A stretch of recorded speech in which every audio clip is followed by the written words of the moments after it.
Assalamualaikum warahmatullahi wabarakatuh. Perkenalkan, nama saya Cinta Nuzulul Nafasya dengan nomor Standbook D101224444. Di sini saya akan menjelaskan salah satu contoh kasus pelanggaran HAM yang terjadi di Indonesia. Di sini saya mengambil kasus penganiayaan warga oleh aparat yang terjadi di Papua. Dengan beredarnya video yang menayangkan tindakan penganiayaan aparat Tentara Nasional Indonesia atau TNI terhadap warga di Kabupaten Puncak, Papua Tengah telah menggemparkan publik. Pada Sabtu 23 Maret 2024, Kepala Pusat Penerangan atau Kasus PEN TNI yang bernama Majen Nugraha Gumilar telah menginformasikan bahwa pelaku yang dimaksud dalam video tersebut benar merupakan anggota TNI. Sementara, korban baru diduga terafiliasi dengan Tentara Pembebasan Nasional Papua Barat, Organisasi Papua Merdeka atau TPNPB-OPM.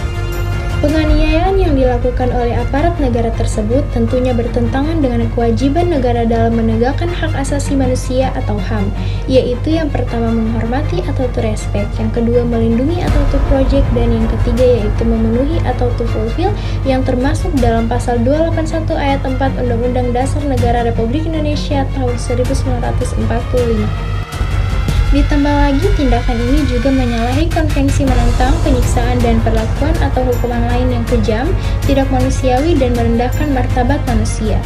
The United Nations Convention Against Torture and Other Cruel, Inhuman, or Degrading Treatment or Punishment yang telah diratifikasi Indonesia melalui Undang-Undang Nomor 5 Tahun 1995.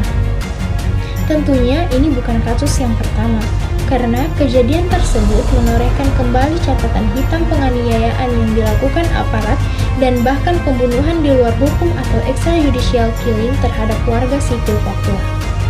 Pada Februari 22 silam, Komisi Nasional Hak Asasi Manusia atau Komnas HAM menyatakan anggota TNI Batalion Infanteri Mekanis 521 atau Dada Hayoda diduga menyiksa 7 anak di distrik Sinak, Kabupaten Puncak, Papua. Kasus ini menewaskan seorang anak yang bernama Makilon Tabun. Di sini saya akan menjelaskan realitas pelanggaran HAM di Papua. Grafik ini merupakan jumlah kasus temuan pelanggaran HAM yang terjadi di Papua beberapa tahun terakhir. Dapat kita lihat bahwa kasus pelanggaran HAM meningkat drastis di tahun 2023. Menurut pemantauan Komnas HAM pada tahun 2023, sekitar 60% kasus kekerasan terjadi di 2 daerah otonom yang baru dimekarkan pada akhir tahun 2022, yakni Provinsi Papua Tengah dan Provinsi Papua Pegunungan.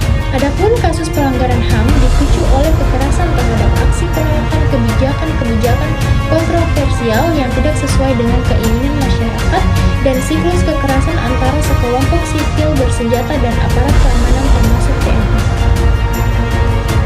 Dalam sidang hak sipil dan politik Perserikatan Bangsa-Bangsa atau PBB di Jenewa tanggal 11-12 Maret silam, Komite HAM PBB menyoroti kekerasan aparat terhadap warga sipil di Papua. Menanggapi hal tersebut, pemerintah Indonesia menyatakan bahwa terdapat kelompok-kelompok kriminal bersenjata yang secara konstan melancarkan teror dan serangan.